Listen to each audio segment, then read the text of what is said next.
एक नई वीडियो के साथ आज मैं फिर हाजिर हूं, आपका होस्ट दोस्त क्रांति जोशी। आपका स्वागत करता हूं मेरे रिव्यू मास्टर में, जिसमें हम लेके आते हैं वर्ल्ड अफेयर्स और डिफेंस की दिन भर की टॉप खबरें। तो चलिए जान लेते हैं। अपनी सबसे पहली खबर की बात करेंगे तो वो तेजस के फ्लाइंग टेस्ट बेड की तरफ से निकलकर सामने आ रही है। आपको पता है कि 32 तेजस MK1 ऑलरेडी डिलीवर किए जा चुके हैं और अब तेजस का जो प्रोडक्शन लाइन है वो इसके ट्रेनर वेरिएंट को बनाने में जुट गया है, जो कि 18 की संख्या में बनाए जाएंगे नए और पुराने कॉन्ट्रैक्ट को मिला के। क्योंकि इंडियन एयरफोर्स ने 83 नए तेजस का ऑर्डर दिया हुआ था, पर डिफरेंट वेरिएंट का, तेजस MK1A का, पर इसको बनाने के लिए कोई ना कोई टेस्ट बेड तो होना ही चाहिए। तो ये डिसाइड हुआ कि तेजस के फ्लाइंग टेस्ट बेड 2 की संख्या में बनाए जाएंगे, जो कि इस साल के मार्च तक तैयार हो जाने थे, जो कि नहीं तैयार हो पाए। पर यह कहा गया कि जून तक तैयार हो जाएंगे, पर वो भी नहीं हो पाया है। अब ये कहा जा रहा है कि कुछ और हफ्ते इसमें लगने वाले हैं, तो डिले स्टार्ट हो गया है। अभी तेजस MK1A नहीं बना है, उसको बनाने के लिए जो टेस्ट बेड बनाना है उसमें ही पहले डिले स्टार्ट हो गया है। HAL ने यह कहा है कि सप्लाई लाइन में प्रॉब्लम आने के कारण, चाइनीज वायरस के कारण जो विदेशी इक्विपमेंट या विदेशी कंपोनेंट इसमें लगे होते हैं वो हमें लेट मिले, इसलिए प्रोजेक्ट में लेट हो रहा है। ठीक है, मान लेते हैं कि लॉजिस्टिक गड़बड़ाया हुआ है, सप्लाई चेन गड़बड़ाई हुई है, इसलिए भारत को ये माल नहीं मिल पा रहे। तो लॉकहीड मार्टिन अपने कस्टमर्स को कैसे एयरक्राफ्ट सही समय पे दे देता है, टेसॉक कैसे दे रहा है, सैब कैसे दे रहा है, सोचने वाली बात है। यानी कि भारत को अपने सप्लाई चेन मैनेजमेंट पे भी बहुत ज्यादा काम करना पड़ेगा। हम लोग ये देख रहे हैं कि चीन पाकिस्तान के अंदर घुसता चला जा रहा है, पर इससे हम भी अछूते नहीं हैं। चीन इनडायरेक्टली भारत में भी घुस चुका है। एक परचेज निकलकर सामने आई है, जो कि अल्ट्राटेक सीमेंट, जो कि भारत की बहुत विश्व स्तरीय कंपनी है और भारत में सबसे ज्यादा निर्माण सीमेंट का इसी के द्वारा किया जाता है। रशिया से कोल लेना था। रशिया से जब ये कोल कांडला पोर्ट पर पहुंचा और ये पता चला कि अल्ट्राटेक सीमेंट का ये प्रोक्योर किया हुआ है और इसमें देखा गया तो युआन में पेमेंट की गई है, जो ये मूल्य है वो युआन में है और ये कहा जा रहा है कि अल्ट्राटेक के द्वारा युआन में पेमेंट रशिया को की गई थी इस कोल के लिए। अब ये समझिए कि ये स्थिति आ चुकी है कि डॉलर का रिप्लेसमेंट युआन होता चला जा रहा है। अभी तक भारत के द्वारा इस प्रकार की पेमेंट कभी न्यूज में नहीं निकलकर सामने आई, ये पहली बार निकलकर सामने आ रही है। युआन और रशियन रूबल का एक्सचेंज इतना बढ़िया हो चुका है कि भारत को भी उसका सहारा लेना पड़ रहा है रशिया से माल खरीदने के लिए, क्योंकि रशिया पे तो सैंक्शंस लगे हुए हैं, डॉलर का इस्तेमाल किया नहीं जा सकता।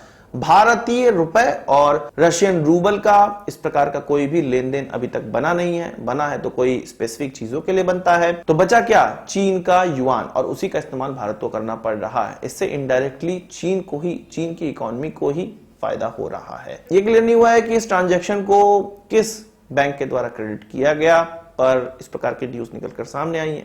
अभी 1-2 दिन में क्लियर होगा कि अल्ट्राटेक का क्या व्यू है और क्यों इस प्रकार के पेमेंट युआन में किया गया था। हमारे देश को आजाद कराने में क्रांतिकारियों में सर्वोपरि जिनका नाम लिया जाता है वो भगत सिंह जी का नाम लिया जाता है। आप भगत सिंह जी के बारे में कुछ चीजें जरूर जानते होंगे, पर बहुत सी ऐसी चीजें हैं उनकी जिंदगी के बारे में जिसको नहीं जानते होंगे। कुकू FM पे आप इस ऑडियो बुक को सुनकर इन सब चीजों के बारे में जान सकते हैं। कुकू FM इंडिया का लीडिंग ऑडियो बुक ऐप है, जिसके पास 1000 घंटे से ज्यादा की ऑडियो बुक लाइब्रेरी मौजूद है। ये एक 4.5 रेटिंग का ऐप है और नॉन फिक्शन कैटेगरी में एक ह्यूज लाइब्रेरी इनके पास मौजूद है। कुकू FM पे आप अपने फेवरेट टॉपिक पे अपने रीजनल भाषा में कोई भी ऑडियो बुक या बुक समरी सुन सकते हैं। ये एक मेड इन इंडिया ऐप है जिसकी पेड सर्विसेज भी उपलब्ध हैं, जो कि आपको 399 में प्राप्त हो जाती हैं। यदि आप मेरा ये कोड इस्तेमाल करते हैं तो ये सारी सुविधाएं आपको 199 में प्राप्त हो जाएंगी, पर ये शुरुआती 250 लोगों के लिए ही है। तो अभी डिस्क्रिप्शन में जाइए, दिए गए लिंक पर इस ऐप को डाउनलोड करिए और कुकू FM पे अपनी रीजनल भाषा में अपने फेवरेट टॉपिक पे ऑडियो बुक या बुक समरी सुनना स्टार्ट करिए। बात कर लेते हैं, भारत द्वारा स्नाइपर राइफल्स के लिए एक नया RFI जारी किया गया है। इस RFI में 4800 संख्या में स्नाइपर राइफल खरीदने की बात की गई है, पर वो बाय इंडियन के तहत खरीदा जाएगा। इसमें कहा जा रहा है कि 78 लाख एम्यूनिशन भी खरीदा जाएगा। ये जो स्नाइपर राइफल है वो 10 सालों के लिए काम करने योग्य होनी चाहिए या 5000 फायर के बाद भी काम करने योग्य होने चाहिए। मतलब उसका जो लिमिटेशन है वो 5000 फायर्स रखा गया है। इसकी जो एम्यूनिशन है उसकी सेल्फ लाइफ भी 10 सालों की होनी चाहिए। तो इस प्रकार का RFI निकला है, बहुत अच्छी बात है, पर बुरी बात यह है कि ये 2018 में ही निकल जाना चाहिए था, निकला भी था। उसके बाद 2019 में ये देखा गया कि सफिशिएंट कंपनियां नहीं मिली थी। उस समय बाई ग्लोबल करना था, बाई ग्लोबल खरीदना था हमें, पर तब भी कंपनियां सफिशिएंट नहीं मिली थी। और इसलिए नहीं मिली थी क्योंकि उनसे ही हमें एमिनिशन भी बनवाना था, ऐसी कोई कंपनी आई नहीं। ये जो RFI है या टेंडर था वो निरस्त कर दिया गया। फिर से अब इस तरह का निकला है, पर इस बार इंडियन जो मैन्युफैक्चरर है उनको बुलाया जा रहा है। देखना यह है कि अब कोई मिलता है कि नहीं मिलता है। बात यहां पर यह भी है कि सिंगल टेंडर में भी काम नहीं हो पाएगा, 2-3 हमें मैन्युफैक्चरर मिलने चाहिए, तभी जाके इस टेंडरिंग को अंतिम रूप दिया जा सकता है, L1 ढूंढा जा सकता है। तो देखना है कि ये कहां तक पहुंचता है। पहले जब 2018 में RFI जारी की गई थी तो 5700 स्नाइपर राइफल्स के लिए जारी की गई थी। इस बार जो जारी किया गया है वो 4800 स्नाइपर राइफल के लिए जारी किया गया है। वो इसलिए कि 2018 से लेके अभी तक इंडियन एयरफोर्स, आर्मी या नेवी, उनके द्वारा कुछ स्नाइपर राइफल इंडक्ट भी की गई, जो कि कमांडर्स की इमरजेंसी प्रोक्योरमेंट की जो पावर दी गई है उसके तहत किया गया था। इसलिए अब इनकी जो क्वांटिटी है, रिक्वायर्ड क्वांटिटी, वो कम होती चली जा रही है। ये जो प्रोजेक्ट है कुछ 500 करोड़ रुपए का होगा। अब देखते हैं कि ये कब कंप्लीट हो पाता। बात कर लेते हैं DRDO के द्वारा डेवलप किए हुए laser guided anti tank guided missile की, जिसका कि सफल परीक्षण अर्जुन टैंक के द्वारा किया गया। ये जो ट्रायल है वो KK रेंज में किया गया, जो कि अहमदनगर में है। ये आर्मी का टेस्टिंग रेंज है जहां पर इस प्रकार की फायरिंग की जाती है। एक वीडियो निकलकर सामने आया है, DRDO की तरफ वीडियो निकाला गया है, जिसमें कि हम साफ देख सकते हैं ये मिसाइल थी, वो अपने टारगेट को बिल्कुल हिट करी है, एकदम बीचों बीच हिट करी है। इस मिसाइल की जो मेन कैपेबिलिटी बताई जाती है वो इसके टेंडम वॉरहेड को बताया जाता है, जो एक से ज्यादा बार डेटोनेट हो सकता है। एक सफल परीक्षण ये निकलकर सामने आया है। हमारे रक्षा मंत्री ने DRDO और आर्मी को बधाई भी दी है। बात कर लेते हैं पाकिस्तान और चीन के रिश्तों की। पाकिस्तान और चीन के रिश्ते आपको पता ही है कैसे हैं, एक मालिक और एक कुत्ते जैसे हैं। हालांकि पाकिस्तान तो अमेरिका का भी कुत्ता है, कभी अमेरिका को भोगता है, कभी चीन को भोगता है। जब अमेरिकन सरकार वहां होती है तो चीन को भोगता है, जब चाइनीज सरकार होती है तो अमेरिका को भोगता है। तो उसकी बात तो हम लोग रहने ही दे।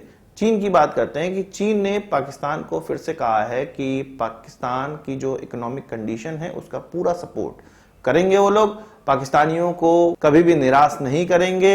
इसका मतलब ये है कि पाकिस्तान कितना भी कर्ज में चला जाए, चीन उसकी हेल्प करने के लिए बिल्कुल उतावला है। वो किस लिए? क्योंकि पाकिस्तान की बहुत से ऐसे लैंड हैं जो कि लीज पर धीरे धीरे चीन के पास पहुंच रहे हैं और पाकिस्तान चीन की कॉलोनी बनता चला जा रहा है। अब अपनी कॉलोनी में कोई खर्च नहीं करेगा तो क्या करेगा? उसी प्रकार से चीन खर्च कर रहा है। साथ में पाकिस्तान भी अपनी तरफ से कुछ नजराना दे रहा है। नजराना क्या, चीन को इससे इफेक्ट तो पड़ता नहीं होगा, पर न्यूज के लिए तो आया है। हिलाले पाकिस्तान दिया गया, चीन के ट्रांसपोर्ट मिनिस्टर को दिया गया है। अब इनका कंट्रीब्यूशन क्या है? इनका कंट्रीब्यूशन ये है कि पाकिस्तान और चीन के बीच में अच्छे रिश्ते इन्होंने बनाए। CPEC के तहत जो पाकिस्तान में ट्रांसपोर्टेशन को बढ़ावा दिया जा रहा है, रोड वगैरह बनाई जा रही है, वो इन्हीं की देखरेख में बनाई गई थी और इन्होंने काफी सपोर्ट किया था कि पाकिस्तान में इस तरह की चीजें बने। इससे पाकिस्तान ने खुश होकर उनको हिलाले पाकिस्तान दिया है। चीन के ट्रांसपोर्ट मिनिस्टर ली जियांगपिंग को ये दिया गया है। ये वही ली जियांगपिंग है जो कि लिंगपिंग का लड़का है। कहा जाता है कि ली पिंग, जो कि पास्ट में चीन के प्रीमियर रह चुके हैं, उन्हीं का ये लड़का है और उसको इस प्रकार का हिलाले पाकिस्तान प्राप्त हुआ है। कमेंट बॉक्स में बताइएगा कि आपका क्या कहना है इसके लिए। आज की इस वीडियो के लिए बस इतना ही। आशा करता हूं को वीडियो पसंद आया होगा। आपको एक बड़ा हमसे जरूर देंगे। इस वीडियो संबंधित सवाल सुझाव हो कमेंट बॉक्स में जरूर लाइएगा और यदि आपने हमारा चैनल सब्सक्राइब नहीं किया उसे भी कर लीजिए, क्योंकि हम इस प्रकार की वीडियो लाते रहते हैं। नमस्कार, थैंक यू, जय हिंद।